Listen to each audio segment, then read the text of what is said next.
Hey everybody, welcome to week 3. Now, I'm speaking to you today with this delectable mango because we're here to talk about global trade.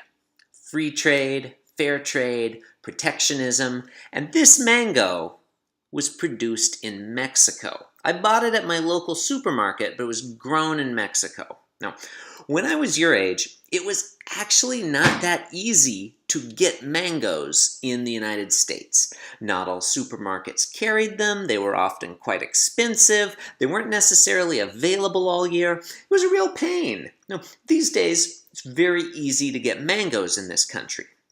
Why is that? Part of it's just due to changing tastes.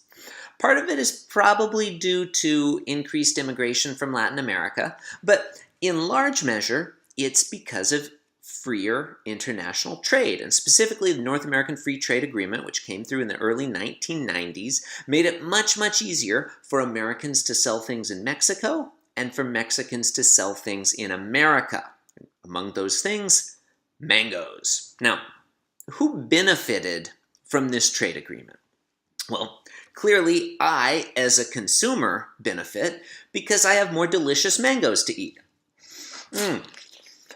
But also, mango producers in Mexico. Whoever grew this mango is growing a whole lot more mangoes and selling them to the United States as a result of this trade agreement. That means more profit for mango farmers in Mexico.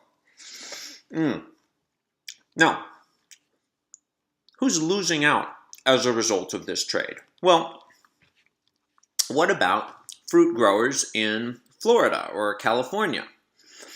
The more mangoes I'm able to buy, the fewer oranges and other fruits like that I'm going to buy, right? If I have a choice, I'm always going to take a mango over an orange, even though I like oranges plenty fine. So,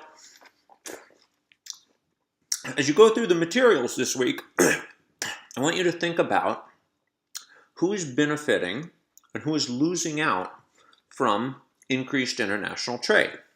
Now, if you have a look at the page, it's pretty simple this week.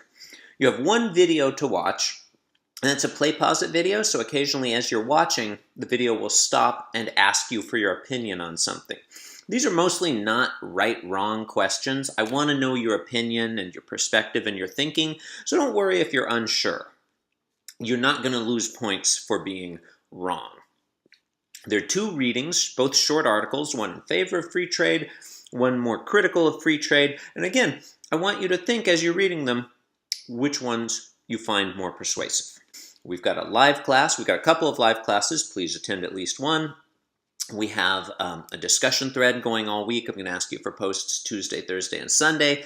And then finally, we're going to be continuing on with the Unit 1 Wiki project. Last week, you guys chose countries that you'd be researching, and this week I'm going to ask you to be posting as you work on your country comparisons, posts either from Gapminder or from one of the other sources that I suggested in the instructions, or an independent source you found. So any questions or any problems, please get in touch.